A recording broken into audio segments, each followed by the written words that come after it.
Fala pessoal, quem está falando aqui é o Rafael e no vídeo de hoje eu vou falar um pouco mais sobre as perspectivas do Banco do Brasil para o exercício de 2026. E o primeiro ponto, pessoal, o Banco do Brasil ele é líder em vários segmentos do setor financeiro, como por exemplo a gestão de recursos de terceiros, ele chega a ser maior do que o Itaú Unibanco, por exemplo, nesse segmento.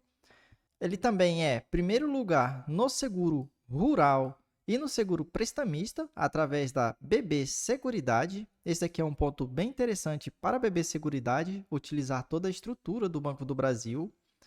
Também é o primeiro lugar na Previdência e na parte de consórcios também. Atualmente, pessoal, a companhia tem um market share em vários segmentos de forma bem relevante, como é o caso da carteira de crédito, que ela detém 15% do market share total do país. O mesmo acontece na parte de crédito consignado, com 20,6%, e os depósitos totais no banco, que é bem interessante, porque isso daqui acaba fazendo com que o banco tenha uma captação de capital bem mais barato. Por exemplo, enquanto outros bancos têm que pagar 90, 95% do CDI, o Banco do Brasil consegue captar aqui o capital a uma taxa de 70% do CDI, 80%.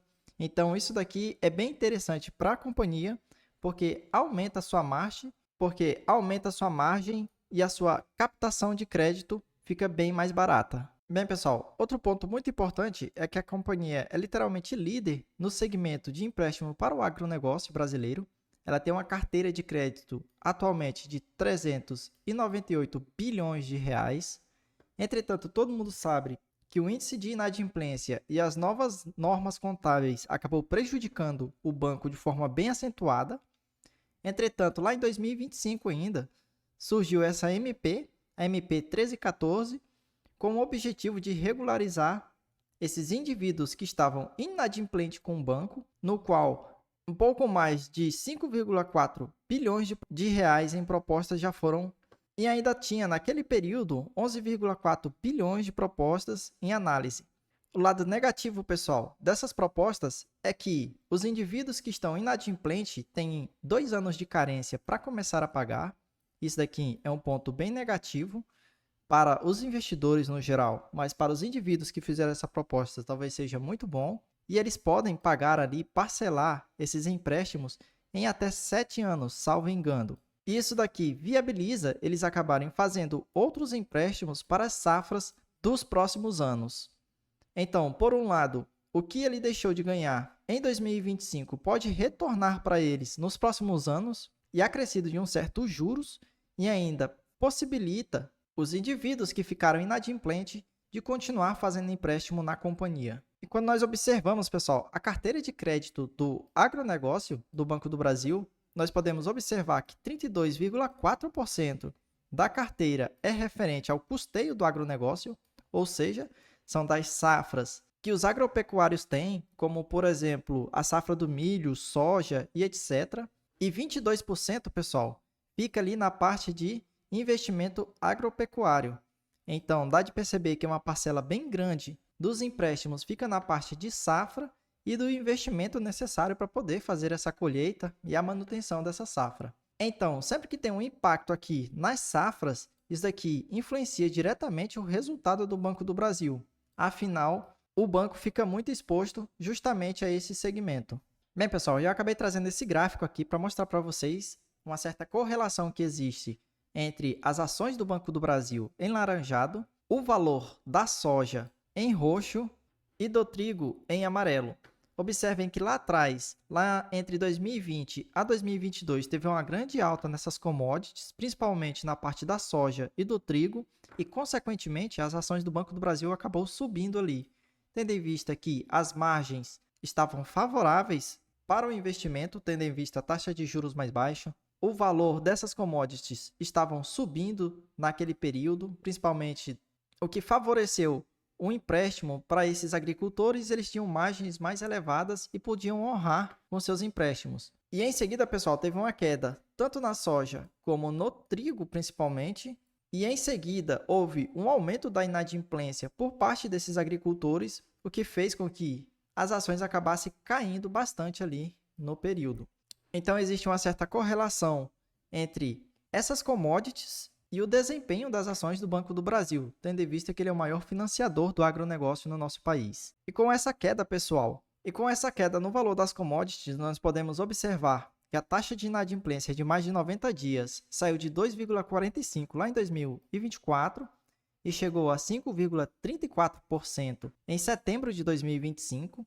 E a carteira de crédito teve uma redução ali de 1,5% entre junho de 2025 e setembro de 2025. Ainda falta o resultado do quarto trimestre de 2025. Entretanto, segundo notícias vinculadas na internet, a tendência é que esse nível de inadimplência continue elevado no Banco do Brasil. E como deve ser o agronegócio para 2026, pessoal? O Plano Safra foi aprovado no montante de 594 bilhões de reais. Então, o Banco do Brasil vai pegar boa parte dessa fatia aqui para os empréstimos do Plano Safra de 2026. Afinal, ele é o maior financiador atualmente, sendo que 78,2 bilhões é para a agricultura familiar e os outros 516 bilhões é para a agricultura empresarial, da onde vem aqui a principal fonte de empréstimos do Banco do Brasil. Entretanto, pessoal, como eu já havia falado, o índice de inadimplência está bem elevado, segundo os dados do próprio Banco Central. Lá em agosto de 2025, o índice de inadimplência atingiu 9,35%, o que é um valor extremamente elevado para o segmento e o maior da história, que começou a ser contabilizado lá em 2011, e o máximo que havia chegado até então foi em 2017 e parou em 5,19%. Então, o que está acontecendo no agronegócio é algo fora da curva e nunca ocorreu antes. Isso fez com que boa parte dos agentes acabassem endurecendo os critérios para poder fazer ali o financiamento de crédito rural. E com isso, pessoal, eles prevê uma safra de 350 milhões de toneladas de grãos. Isso daqui é um aumento de 0,8%. Entretanto, a margem dos agricultores deve reduzir entre 36% para a soja e 92% para o milho. Isso daqui é bem relevante para os agricultores, o que faz com que aumente a possibilidade ali da inadimplência se manter alta. Isso daqui afeta principalmente por causa da taxa de juros, que atualmente é de 15%, e também do valor dessas commodities, como eu já mostrei lá no passado, que ela vem caindo de forma significativa nos últimos meses. Então, qual seria a perspectiva para o Banco do Brasil em 2026?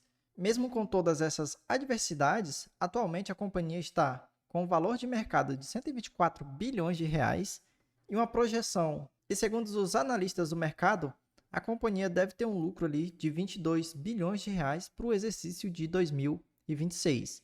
Com base nisso daqui, pessoal, a companhia estaria sendo negociada a 5,64 vezes o seu preço sobre o lucro. Isso daqui é bem interessante para os bancos, tendo em vista que boa parte dos bancos estão sendo negociados a 7 ou 8 vezes o preço sobre o lucro. Quem acompanha o Banco do Brasil sabe que ela é uma companhia cíclica, assim como o setor do agronegócio, e justamente por causa desse segmento. Então, ela tende a cair bastante durante um período, 2, 3 anos depois ela se recupera e assim por diante. E sendo bem otimista, segundo os analistas da BTG Pactual, a companhia deve lucrar ali para o exercício de 2026 aproximadamente entre 26 a 27 bilhões de reais nesse ano. E caso isso ocorra, a companhia estaria bem atrativa, sendo negociado a 4,6 vezes do seu preço sobre o lucro. E o ponto negativo da companhia é que ela acabou reduzindo o seu payout para 30%, para continuar aumentando a sua carteira de crédito.